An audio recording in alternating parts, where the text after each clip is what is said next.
అయోధ్య కేంద్రంగా ప్రధాని మోదీ జగన్మోహన్ రెడ్డికి కేసీఆర్కి భారీ షాక్ ఇచ్చారా?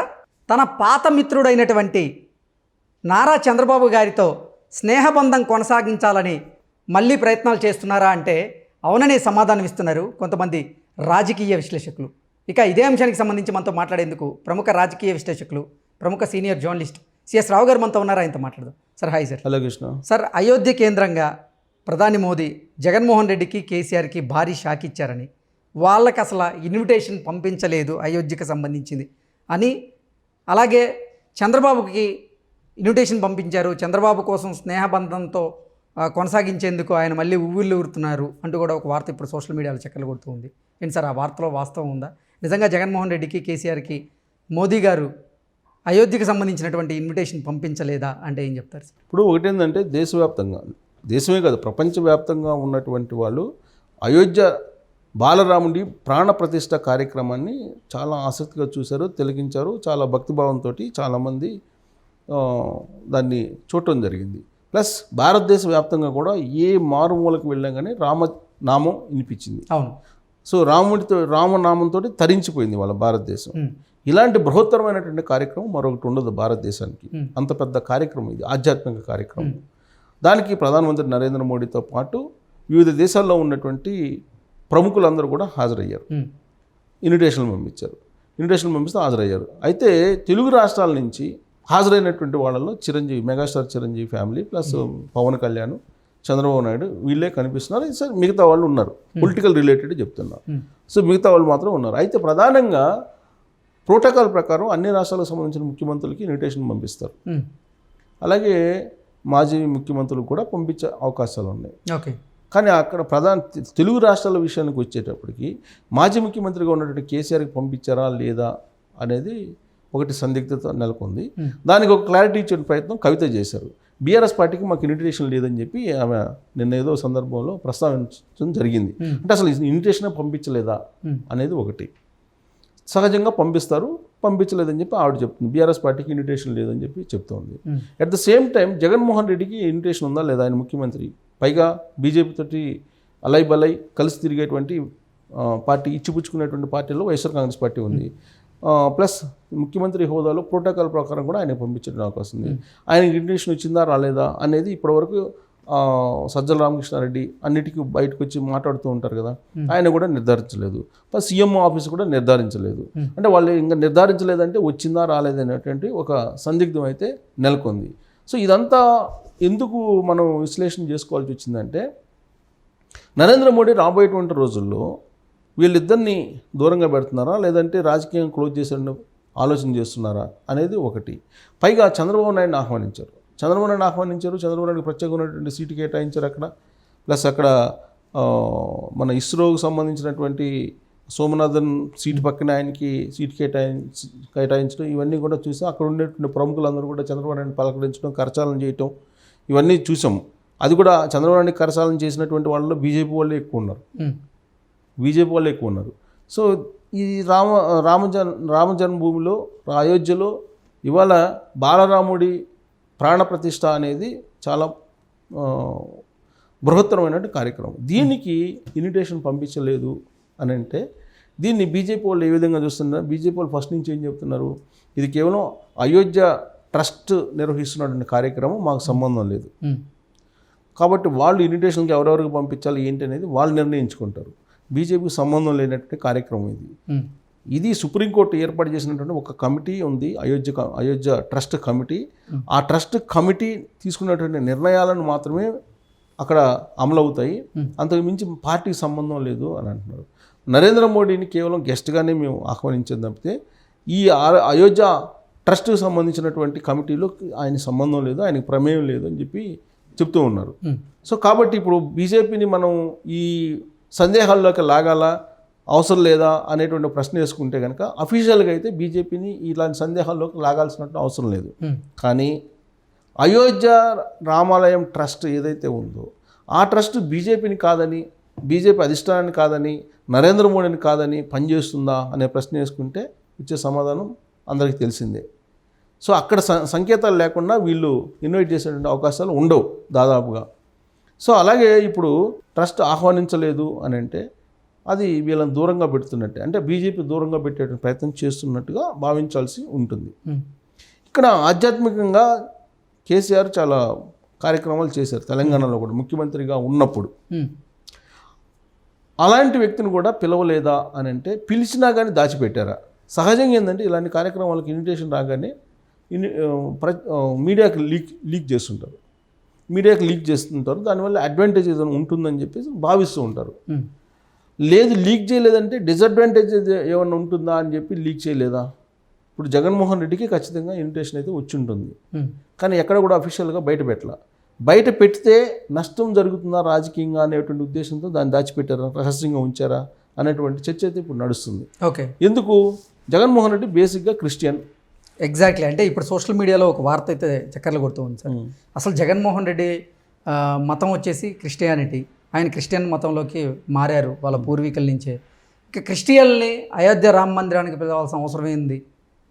ఆయన క్రిస్టియన్ కాబట్టే ఆయనకి ఇన్విటేషన్ ఇవ్వలేదేమో అంటూ కూడా కొంతమంది సోషల్ మీడియాలో కొన్ని కమెంట్స్ చేస్తూ ఉన్నారు, కొన్ని పోస్టులు చేస్తూ ఉన్నారు.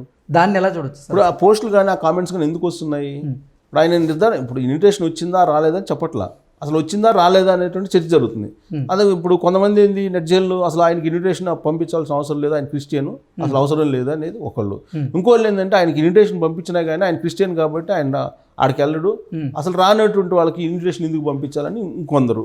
ఇలా సోషల్ మీడియా వచ్చిన తర్వాత ఎవరికి వాళ్ళే తన వ్యక్తిగతమైనటువంటి అభిప్రాయాన్ని వ్యక్తం చేసేటువంటి స్వేచ్ఛ ఉంది కాబట్టి వ్యక్తం చేస్తున్నారు. Okay sir, Jaganmohan Reddy Christian కాబట్టి ఆయనకి ఇన్విటేషన్ పంపించలేదు అంటే ఓకే, మరి కేసీఆర్కి ఇన్విటేషన్ పంపించకుండా ఉండడానికి కారణం మొన్న జరిగినటువంటి అసెంబ్లీ ఎన్నికల్లో కేసీఆర్ ఘోర పరాజయం పాలవడమేనా అంటే ఏం చెప్తారు సార్? సో ఇక్కడ పలు కోణాల నుంచి దీన్ని విశ్లేషించుకోవాలి.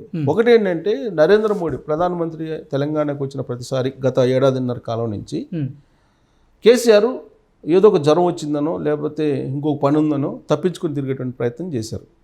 సో ఆయన ఐఎస్బీకి వచ్చారు, ఐఎస్బీకి వచ్చినప్పుడు ముఖం చాటేశారు. తర్వాత కరోనా సమయంలో బయో కంపెనీకు రావడం జరిగింది, అక్కడ కూడా బయోటెక్ ప్రాడక్ట్ వచ్చినప్పుడు కూడా ముఖం చాటేశారు. తర్వాత ముచ్చింతలో జరిగినట్టు రామానుజాచార్యుల విగ్రహం ఉంది, అక్కడ ముఖం చాటేశారు. సో ఇటీవల కాలంలో నరేంద్ర మోడీ వచ్చి నిజామాబాద్లోనో ఇక్కడ ఉత్తర తెలంగాణలో ఆదిలాబాద్ జిల్లా అనుకుంటా, అక్కడ చాలా కార్యక్రమాలు చేశారు. అక్కడికి అఫీషియల్గా వచ్చినప్పుడు కానీ అప్పుడు కూడా రాలే, అదే లాస్ట్. ఆ తర్వాత మాజీ అయిపోయాడు కేసీఆర్. సో అంటే నరేంద్ర మోడీ అంటేనే పడినటువంటి నరేంద్ర మోడీ ముఖాన్ని కూడా చూడలేనటువంటి పరిస్థితుల్లో అసలు ఎందుకు కేసీఆర్ని ఇన్వైట్ చేయాలి అని చెప్పి భావించడానికి అవకాశం ఉంది. ఒకటి. రెండు, రాజకీయ కోణం నుంచి చూసినప్పుడు జగన్మోహన్ రెడ్డి అలాగే కేసీఆర్ ఇద్దరు ఒకటే కాబట్టి అసలు ఇద్దరిని పిలవాల్సిన అవసరం ఏముంది అనేటువంటిది రాజకీయ కోణం నుంచి అనుకోవచ్చు. ఇక ట్రస్ట్ యాంగిల్లోకి వస్తే, అయోధ్య ట్రస్ట్ యాంగిల్లోకి వస్తే, ఇది ఆర్ఎస్ఎస్ ఆధ్వర్యంలో ఆ ట్రస్ట్ నిర్వహించబడుతుంది పరోక్షంగానైనా సరే. అఫీషియల్గా సుప్రీంకోర్టు వేసిన కమిటీ ట్రస్ట్ అయినప్పటికీ కూడా ఆర్ఎస్ఎస్ వాళ్ళకు సంబంధించినటువంటి వ్యవహారం అదంతా. సో ఆర్ఎస్ఎస్ తోటి చంద్రబాబు నాయుడుకు ఉన్నంత సాహిత్యం తెలుగు రాష్ట్రాల్లో సాన్నిహిత్యం ఎవరికి లేదు. ఆ సాన్నిహిత్యం ఓన్లీ ఆర్ఎస్ఎస్ వాళ్ళతోటి చంద్రబాబు నాయుడుకి మాత్రమే సాన్నిహిత్యం ఉంది. ప్లస్ ఎందుకంటే ఎన్డీఏలో సుదీర్ఘకాలం పాటు పనిచేశారు చంద్రబాబు నాయుడు, ప్లస్ ఎన్డీఏ కన్వీనర్గా ఉన్నారు. ఆ టైంలో నరేంద్ర మోడీని కానీ మోహన్ భగవత్తో కానీ వాజ్పేయితో కానీ అద్వానీతో కానీ వీళ్ళందరికీ కూడా రిలేషన్స్ ఉన్నాయి ఆయనకి. సో ఆర్ఎస్ఎస్ తోటి మంచి సంబంధాలు ఉన్నాయి. బహుశా ఆ సంబంధాలు బాగా ఉన్నాయి కాబట్టి చంద్రబాబు నాయుడుకి ఆహ్వానం పంపించి ఉండొచ్చు. వేరేస్ కేసీఆర్ వచ్చేటప్పటికి కేసీఆర్ ఎంఐఎం తోటి ఉన్నాడు, ఎంఐఎం తోటి నా సహజమిత్రుడు ఎంఐఎం అని చెప్తున్నాడు. అది మోహన్ భగవత్కి ఆర్ఎస్ఎస్ చీఫ్కి నచ్చకపోవచ్చు. సో కాబట్టి ఆ యాంగిల్లో చూస్తే కేసీఆర్ని పక్కన పెట్టేది. ఇంకా జగన్మోహన్ రెడ్డి ఎలాగో క్రిస్టియన్ కాబట్టి ఆయన్ని పక్కన పెట్టేసి ఉండొచ్చు. సో ఇలా డిఫరెంట్ కోణాలు అయితే ఉన్నాయి. అయితే ఒకటేంటంటే ఇంత చర్చ రావడానికి కారణం ఏంటంటే వీళ్ళు ఇన్విటేషన్ వచ్చిందా రాలేదని కానీ కరాఖండిగా చెప్పినట్టయితే ఈ చర్చ ఉండదు. సార్ మొత్తంగా అసలు మోదీ గారు ఇటు జగన్మోహన్ రెడ్డికి ఇటు కేసీఆర్కి భారీ షాక్ ఇవ్వబోతున్నారా, ఇచ్చేశారా అంటే ఏం చెప్తారు? ఇప్పుడు ఈ పరిణామాలు కనుక చూస్తుంటే రాబోయేటువంటి రోజుల్లో జగన్మోహన్ రెడ్డికి అలాగే కేసీఆర్కి ఇద్దరికి కూడా షాక్ ఇవ్వడానికి బీజేపీ రెడీగా ఉందని చెప్పడానికి అనుకూలమైనటువంటి ఈ పరిణామాలు కనిపిస్తున్నాయి. సో బలం చేకూరేటువంటి పరిణామాలు ఇవి కనిపిస్తున్నాయి. ప్లస్ ఇంకోటి ఏంటంటే ఈ మధ్యకాలంలో రేవంత్ రెడ్డి కలిసిన సందర్భంగా కేసీఆర్ని క్లోజ్ చేయాలి అని చెప్పేసి ఏదో టాక్ వాళ్ళిద్దరి మధ్య నడిచింది, రాజకీయంగా క్లోజ్ చేయాలి కేసీఆర్ అనేది అని ఈ మధ్యకాలంలో వీకెండ్ కామెంట్లో ఆర్కే రాయడం జరిగింది. సో ఆయన ఏదో ఇన్ఫర్మేషన్ నుండి రాసి ఉంటారు మామూలుగా. సో అది అప్పుడు వాళ్ళిద్దరు కలిసినప్పుడు నరేంద్ర మోడీని రేవంత్ రెడ్డి కలిసినప్పుడు ఇచ్చినటువంటి సంకేతం ఏదైతే ఉందో కేసీఆర్ని క్లోజ్ చేయాలి రాజకీయంగా అనేది, బహుశా దాంట్లో భాగంగా కూడా ఇప్పుడు దూరంగా పెడుతున్నారేమో అనేది ఈ పరిణామాలు బలం చేకూరేలాగా ఉన్నాయి. సో వన్స్ ఆ నిర్ణయం తీసుకుంటే ఇక్కడ కేసీఆర్ అక్కడ జగన్మోహన్ రెడ్డి ఇద్దరు కూడా క్లోజ్ అయ్యేటువంటి ఛాన్స్ ఉంది. జగన్మోహన్ రెడ్డిని ఈజీగా క్లోజ్ చేయొచ్చు బీజేపీ. ఆల్రెడీ బెయిల్ మీద ఉన్నారు కాబట్టి ఆ బెయిల్ లిఫ్ట్ చేయకపోవడానికి కారణం ఆ బెయిల్ కనుక బెయిల్ మీద ఉన్న దాన్ని బెయిల్ రద్దు చేస్తే ఆల్మోస్ట్ జైలుకి వెళ్ళిపోతారు. అందుకే జగన్మోహన్ రెడ్డి నరేంద్ర మోడీ దగ్గర ఉన్నారు. నరేంద్ర మోడీ ఏం చెప్తే అది వింటున్నారు అనేది మనం సహజంగా రోజు వినేటువంటి ఒక కామెంట్ అది. సో ఇప్పుడు అక్కడ బీజేపీ వాళ్ళు కళ్ళు తెరిస్తే బెయిల్ రద్దు అయింది అనేది ఒకటి నడుస్తుంది కాబట్టి సో ఆ యాంగిల్లో జగన్మోహన్ రెడ్డిని రాజకీయంగా క్లోజ్ చేయడం అనేది పెద్ద ఇష్యూ కాదు బీజేపీకి.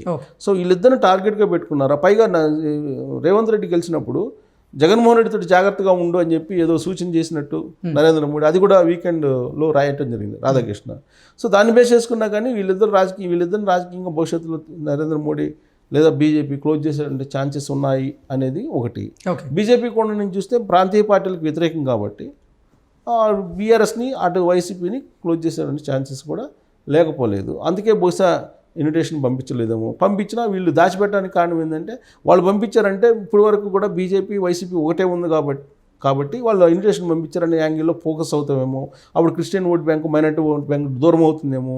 ఒకవేళ ట్రస్ట్ దానికి ఇప్పుడు అయోధ్యకి వెళ్తే కనుక ఈ మైనారిటీ క్రిస్టియన్ దూరం అవుతారేమని చెప్పి జగన్మోహన్ రెడ్డి దాన్ని ఇన్విటేషన్ బయట పెట్టకుండా దాన్ని వచ్చిందా రాలేదని చెప్పకుండా దాచి ఉండొచ్చు. ఇప్పుడు వీళ్ళైతేనేమో కవిత చెప్పిన దాని ప్రకారం అసలు వీళ్ళకి ఇన్విటేషనే లేదు బీఆర్ఎస్ పార్టీకి. సో కాబట్టి దీంట్లో ఖచ్చితంగా రాజకీయ కోణం అయితే ఖచ్చితంగా ఉంటుంది. రాబోయేటువంటి రోజుల్లో ఈ రెండు పార్టీలకి సంబంధించి కౌంట్ డౌన్ స్టార్ట్ అయింది బీజేపీ రూపంలో అని చెప్పి మనం భావించడానికి అవకాశం.